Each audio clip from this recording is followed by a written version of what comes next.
partagé entre les hommes, à l'aune des convictions partagées, à l'aune de la connaissance commune que nous avons tous du projet. Mais fondamentalement, il y a simplement à dire que le président de la République peut s'entourer de toutes les compétences.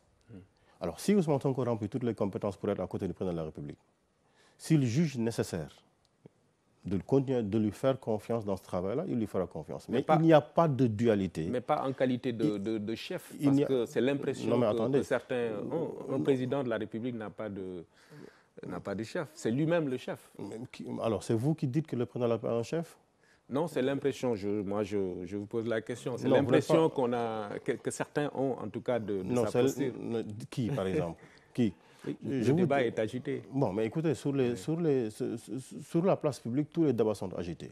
Le débat de la moustache du président est agité, le débat de sa cravate est agité, le débat de la barbe d'Ousmane Sonko est agité, le débat de la polygamie de Biram Souley ou de quelqu'un d'autre est agité. Mais écoutez, on s'embarrasse de questions qui n'ont pas prise sur la réalité de l'État. La réalité de l'État, c'est quoi?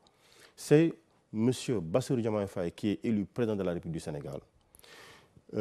D'ici mardi, il choisira probablement son Premier ministre. Il le choisira librement. Et pourquoi se presser? On verra dans 72 heures. Mardi, c'est dans 72 heures. On verra ce qui va se passer. Oui. Hein, n'est-ce pas? Maintenant, je répète encore, il n'y a ni dualité, il n'y a ni duel, il n'y a ni compétition, il n'y a ni contradiction dans ce schéma-ci. Celui qui a le pouvoir, c'est le président de la République. Ousmane Sonko a joué un rôle extrêmement important.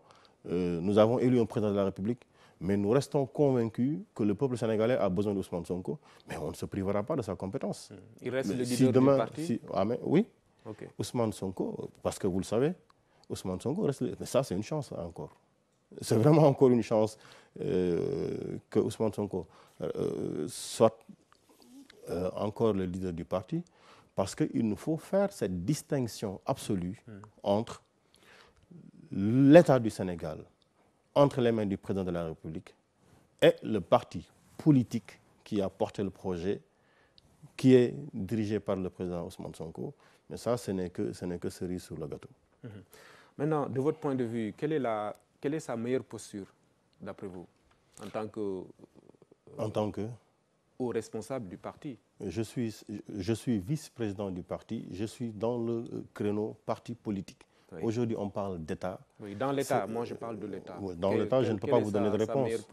Dans l'État, je ne peux pas vous donner de réponse. La seule personne habilitée à donner une réponse, c'est le président de la République. Je ne vais pas épiloguer sur le sujet ou je ne chercherai pas à le devancer. C'est lui que les Sénégalais ont investi, qu'on lui laisse le temps de le faire. Mardi, il fera le choix. On suivra ensemble, on appréciera ensemble. D'accord. Alors, vous avez, disons, vendu un projet aux Sénégalais qui ont adhéré. Alors, en quoi ce projet est-il différent d'un programme classique d'un parti qui veut conquérir le pouvoir? Vous le dites bien. Traditionnellement, ce que nous avons dans les programmes politiques, c'est des programmes, on paye des gens pour écrire un programme. Ou bien c'est à la veille de l'élection que les gens se réunissent pour écrire un programme.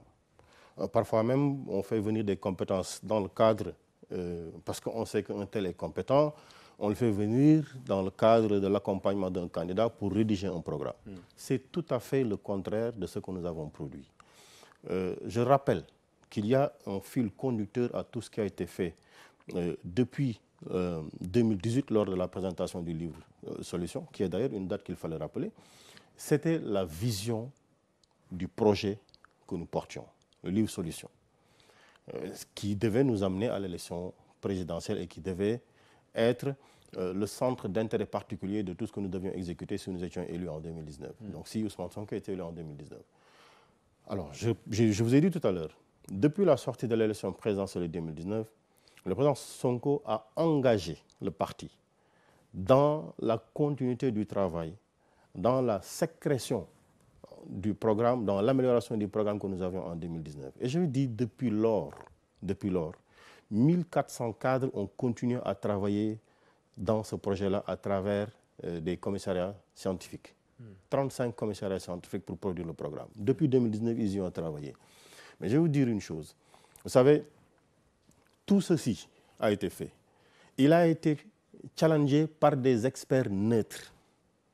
Ce programme, challengé par des experts neutres sur la durée, corrigé, amendé.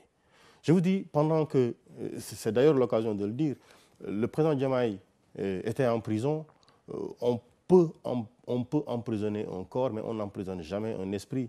Il a passé son temps en prison à travailler sur le programme, à corriger, à recorriger, à donner des drafts, à donner des avis sur l'évolution du programme.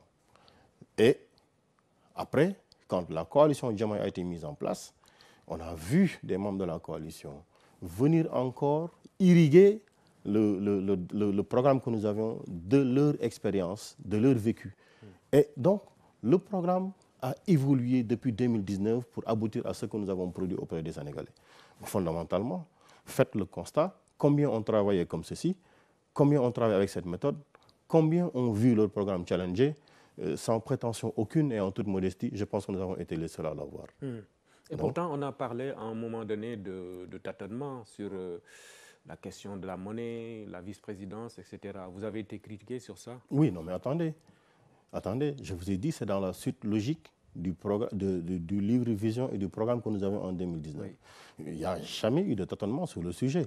Vous savez, en fait, la volonté du pouvoir politique, c'était, à un moment, il était interdit à Bassirou Diomaye Faye, en prison, d'avoir des communications politiques. Quand vous êtes en prison, vous êtes coupé de votre famille, vous êtes coupé de vos relations, vous êtes coupé de vos avocats, vous êtes coupé de tout le monde.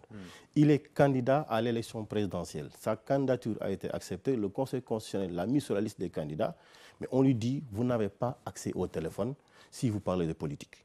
Comment, dans un pays démocratique, un candidat à l'élection présidentielle qui porte un projet politique à soumettre à son peuple, qui est en prison, on lui refuse la liberté, on le garde en prison et on lui dit, vous avez des restrictions sur vos communications, il vous est interdit de parler politique au téléphone.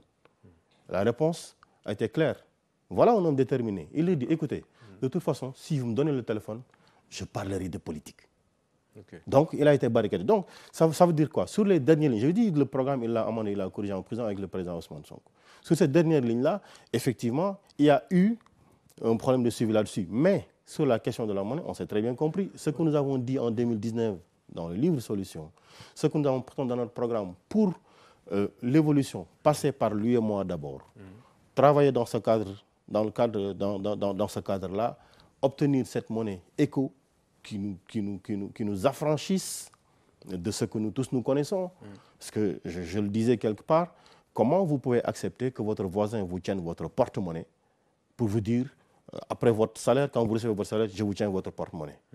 Dans aucun pays du monde, on l'accepte. Pourquoi nous, on l'accepte? Ça veut dire que nous sommes immatures. Ouais. Quand on parle d'indépendance, il s'agit de quelle indépendance? Si moi, j'ai mon salaire, mais je ne peux pas en disposer parce que mon voisin est plus intelligent, ou il est plus rationnel, ou il gère mieux, on me dit donc, donnez à votre voisin qui habite la maison d'à côté. Est-ce que vous voyez? Mais ça, c'est le centre du débat. Ah non, le faire dans le cadre de la sous-région est extrêmement important. Et c'est ça le projet que nous avons porté. On a dit, nous allons travailler dans ce cadre-ci pour y aller. Et maintenant, dans la durée, si cela ne se réalisait pas, il faut que nous lancions la possibilité de pouvoir nous-mêmes l'assumer. Mais on a les compétences pour le faire. Allez à la Banque mondiale, allez au FMI, allez à la BCEAO, mais des Sénégalais extrêmement compétents. On n'a pas besoin de donner de nom pour ça. Extrêmement compétents savent ce que ça veut dire. Mais écoutez, pourquoi avoir peur d'assumer